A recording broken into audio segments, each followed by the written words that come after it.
Nous ne pouvons pas marier 2 hommes ou 2 femmes, tout simplement parce que c'est impossible. La terre est ronde, un cheval n'est pas un bœuf, un homme n'est pas une femme, et donc on ne peut pas marier 2 hommes et 2 femmes. Alors pourquoi les promoteurs de la loi s'acharnent-ils à ce sophisme? Tout simplement parce que dans leur esprit, il s'agit de poser la première pierre de l'identité de genre, de l'identité des sexes. La première pierre d'un édifice contre nature qui vise à imposer l'idée qu'un homme et une femme, c'est la même chose. Derrière ce prétendu principe, c'est donc cette théorie qui est en marche, c'est elle qui se cache.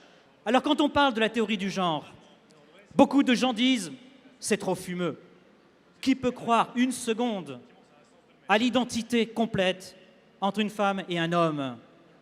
Dans les années 2000, les femmes pouvaient partir à la retraite avec une retraite proportionnelle après 15 ans de travail. Cela a été remis en cause par la Cour de justice de l'Union européenne. Au nom de l'égalité? Non, au nom de la théorie du genre. Parce qu'on a considéré qu'il était aussi difficile pour un homme de regarder sa femme porter des enfants que pour la femme de les porter. Et le 31 octobre 2012, et c'est pour ça que, en tant que juriste, nous avons des choses à vous dire, un programme complet a été adopté par le Premier ministre de la République française. Que dit ce programme? Que l'identité de genre doit être un axe désormais prioritaire de toute l'action du gouvernement. Écoutez bien, car vous n'allez pas en croire vos oreilles.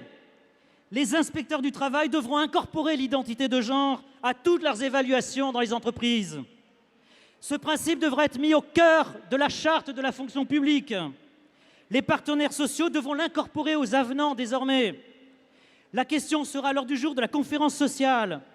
Les infirmiers, les médecins devront être formés sur ce point.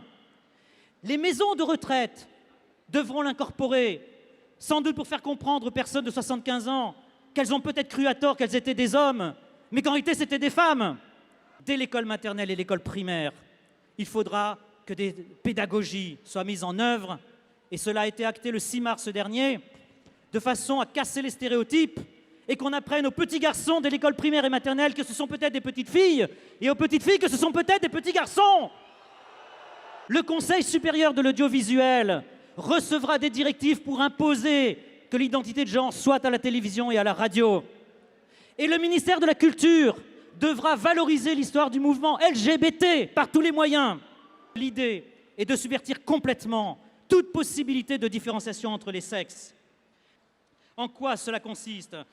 Je vais vous lire simplement les théoriciens du genre. Nous devons assurer l'élimination des classes sexuelles. Le but définitif de la révolution féministe doit être, à la différence du premier mouvement féministe, non seulement d'en finir avec le privilège masculin, mais encore avec la distinction même des sexes. Les différences génitales entre les êtres humains ne doivent plus avoir d'importance. Cette société que l'on nous présente, à terme, on dira aux femmes qui veulent avoir un enfant naturellement, mais c'est un caprice de votre part. C'est une atteinte aux droits de l'homme, à la dignité de la femme. Vous devez désormais procréer par des GPA, par des PMA. Eh bien, nous nous disons non, on ne peut pas nous imposer cela.